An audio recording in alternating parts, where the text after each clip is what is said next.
الحمد لله والصلاة والسلام على رسول الله. سبحانك لا علم لنا إلا ما علمتنا إنك أنت العليم الحكيم ولا فهم لنا إلا ما فهمتنا إنك أنت الجواد الكريم. Chers frères et sœurs, nous allons parler d'un sujet. On me demande quels sont les comportements du musulman qui peuvent attirer les non-musulmans vers l'islam, leur faire comprendre et aimer l'islam. Alors, ce sujet est difficile parce que la réalité, c'est tout le contraire. La réalité, c'est que les musulmans, on a des comportements qui font fuir les non-musulmans, qui leur donnent une mauvaise image de l'islam. Ça, c'est une réalité. Et je me rappelle un frère qui a fait 12 religions avant de devenir musulman, parce qu'il cherchait désespérément la vérité, et il m'a dit qu'il n'imaginait pas un instant que la vérité puisse être dans l'islam.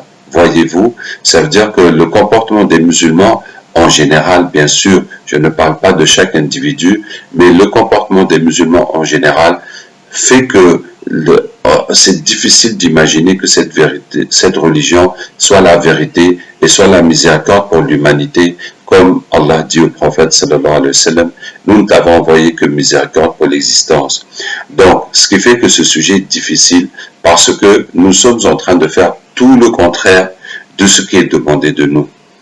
Alors, d'abord, quand on essaye de montrer l'islam aux non-musulmans et qu'ils nous critiquent, vous les musulmans, vous êtes comme ça, voilà le terrorisme, voilà mille et une choses qui sont mauvaises chez les musulmans, nous ne pouvons que assumer cette situation. Ça ne sert à rien de nier ou bien de dire que mais vous aussi vous êtes pire ou bien des choses comme ça. Non, nous admettons c'est comme ça.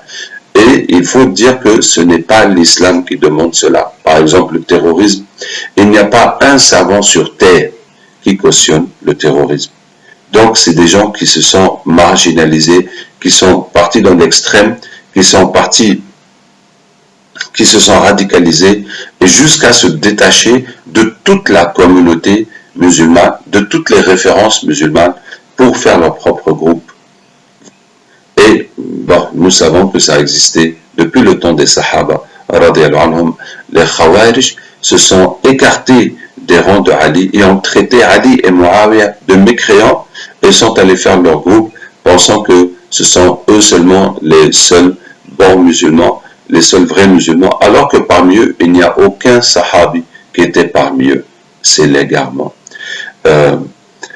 Donc, ça c'est le premier point. C'est d'assumer nos erreurs globalement des musulmans et nos mauvais comportements et toutefois faire la distinction entre ce que font les musulmans et ce que dit l'islam réellement. Deuxièmement, pour le bon comportement envers les musulmans, pour les attirer vers l'islam, on ne peut pas faire exprès.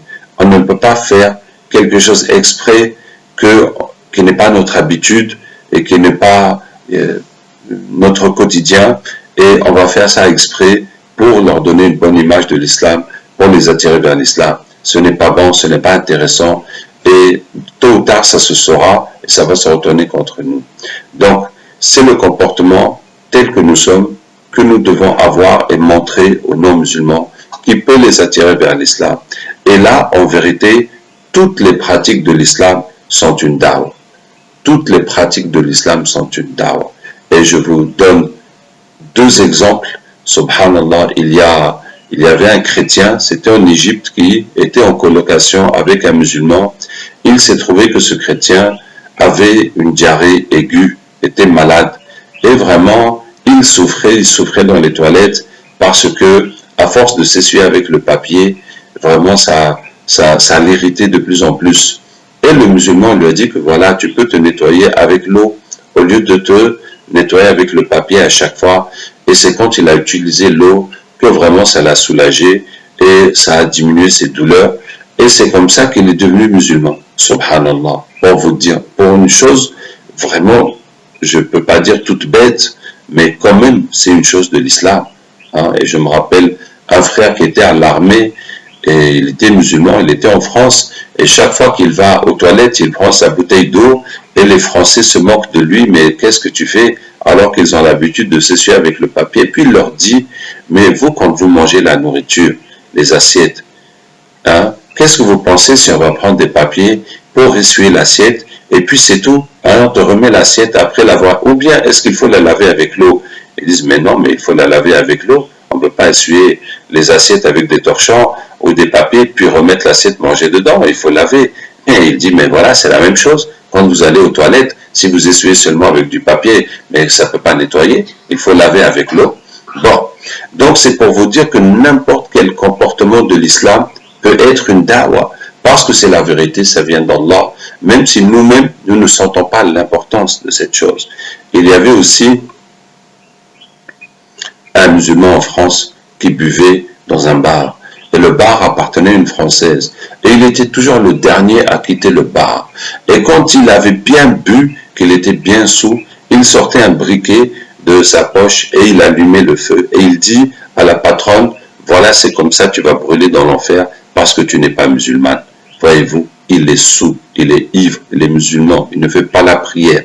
Il est dans les péchés et quand il est bien saoul, c'est comme ça qu'il dit à la patronne, tu vas brûler dans l'enfer parce que tu n'es pas musulmane. Mais malgré ça, cette dame a été touchée par sa parole jusqu'à ce qu'elle s'est convertie à l'islam. Voyez-vous, ça veut dire que n'importe quel comportement de l'islam, ça peut attirer les gens vers l'islam. Toutefois, c'est la solidarité, la chaleur humaine qui les touche le plus. Parce que quand on n'a pas de foi et quand on est dans une société matérialiste, de plus en plus matérialiste, où il n'y a pas de valeur spirituelle, de valeur morale, donc le comportement de solidarité, d'aide, de chaleur humaine, c'est ça qui va le plus attirer les gens vers l'islam. Donc, tous ces comportements de solidarité, on n'a qu'à les manifester. C'est vrai que on doit d'abord les manifester avec les musulmans, subhanallah, et très souvent c'est le contraire. Comme j'étais, par exemple, en Suède, et il y avait des Tchétchènes qui sont réfugiés là-bas, et ils me disaient, Wallah, si on avait trouvé n'importe quel pays musulman pour nous accueillir, on ne serait pas ici en terre de mécréants. Mais il n'y en a pas eu aucun pays musulman pour les accueillir jusqu'à ce qu'ils aillent chez les chrétiens, en tout cas chez les non-musulmans, pour se faire accueillir là-bas. Donc, c'est le comportement de solidarité qui est plus important pour montrer une bonne image de l'islam et attirer les gens vers l'islam. Ensuite, on doit discuter, on doit prêcher. Et je dois rappeler que c'est un devoir pour les musulmans de prêcher les non-musulmans, de leur montrer l'islam. Regardez, par exemple, Sayyidina Isa alayhi salam, combien de fois Allah nous en parle dans le Coran. لَقَدْ كَفَرَ الَّذِينَ قَالُوا إِنَّ اللَّهَ هُوَ الْمَسِيحُ ابْنُ مَرْيَمَ. Ceux qui disent que Allah, c'est Jésus, fils de Marie, sont mécréants. Est-ce qu'Allah dit ça pour nous, les musulmans? Mais c'est pour que nous, on dise aux chrétiens. Allah parle beaucoup des chrétiens, particulièrement, sans parler des féticheurs, des animistes, que tous les prophètes sont venus prêcher pour les sortir du polythéisme vers la foi, vers l'unicité d'Allah. Donc c'est notre devoir de leur parler, même si nous avons la priorité de nous adresser aux musulmans, même si les musulmans donnent une mauvaise image de l'islam. Toutefois, c'est notre devoir de parler aux non-musulmans, et parce que nous ne le faisons pas, eh ben, les gens ne s'approchent pas de nous.